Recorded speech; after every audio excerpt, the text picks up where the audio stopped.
Good morning, friends. I am Jason Abraham, Shadow Teacher 33. And I've referenced before, I'm currently reading the classic book, The Alchemist. Just the time of my life where this classic was calling to me, and I'm so glad that I picked it up. And I want to share with you a passage here. So, first, a little backdrop. This book is centered around a boy chasing his dreams, a shepherd boy going off to seek treasure, which he eventually finds as his personal legend. And at some point, he is sent to the Alchemist, the main archetype this book is named after. The boy meets, and the alchemist mentors him. And the boy and the alchemist, they're headed towards the pyramids, because this is where the boy's treasure lies. They have to cross the desert. Only catch at this time is there's a holy war going on. There are warring tribes, and one of these hostile tribes captures the boy and the alchemist, and they are searching through the alchemist's bags. Now, the alchemist is the real deal. He has the power to turn lead into gold. He has the real philosopher's stone and the elixir of life. And so when the tribesmen, when they come across these items, they ask the alchemist, they say, "What's this?" And then the alchemist says, "Oh, that's just the philosopher's stone and the elixir of life. It's the master work of the alchemist. Whoever swallows the elixir will never be sick again, and a fragment from the stone turns any metal into gold." So he just goes outright and tells them. And the tribesmen laugh. They just laugh it off. They think it's hilarious because they just think these are just really strange looking objects, and just think the story is just so ridiculous. And the boy is just appalled. He says to the alchemist, "Are you crazy?" And here's the quote. The alchemist responds, "To show one of life's simple lessons. When you possess great treasures within you and try to tell others of them, seldom are you believed."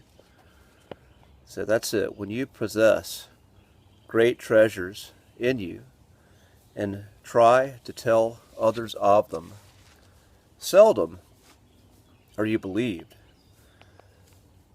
And there's so much to unpack there.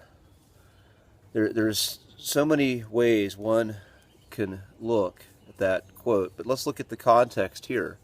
So this context, their lives are in danger, and the alchemist just flat out talks about this extraordinary thing, these extraordinary magical items, and based on the conventional beliefs of the tribesmen, they just find it utterly ridiculous, and they miss out on actually being able to use the magic that the alchemist possesses, the real magic.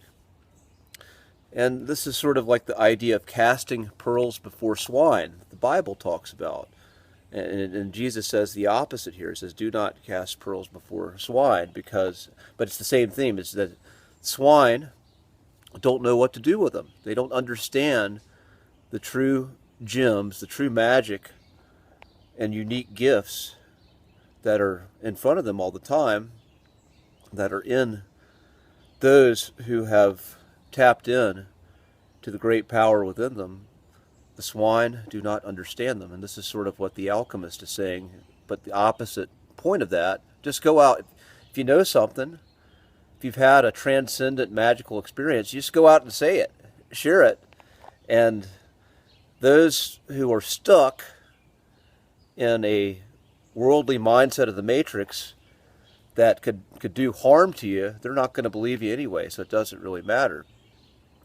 That also goes to the other side of it, is just that whenever someone says that, when you talk about having magic, again, rarely are you believed. And I find it how interesting it is that on platforms like YouTube and Instagram, you have people who call them influencers, the magic or the interesting phenom. I don't want to call it magic because it's really the opposite of the social media influencer. People who are believed, who have a high influence, who have millions of followers, yet very few people have the lifestyle and the results that they speak of and they talk about openly. So there's something missing there. And many of these people are frauds at the same time.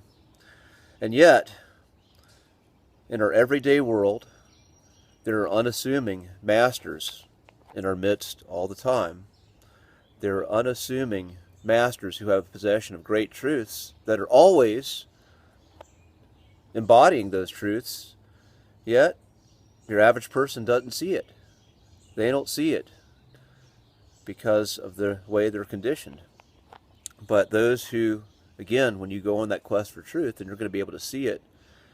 And when the student is ready, the master appears, because most of the time he's been there right in front of your eyes. The magic that you seek, the treasure that you seek, is always there.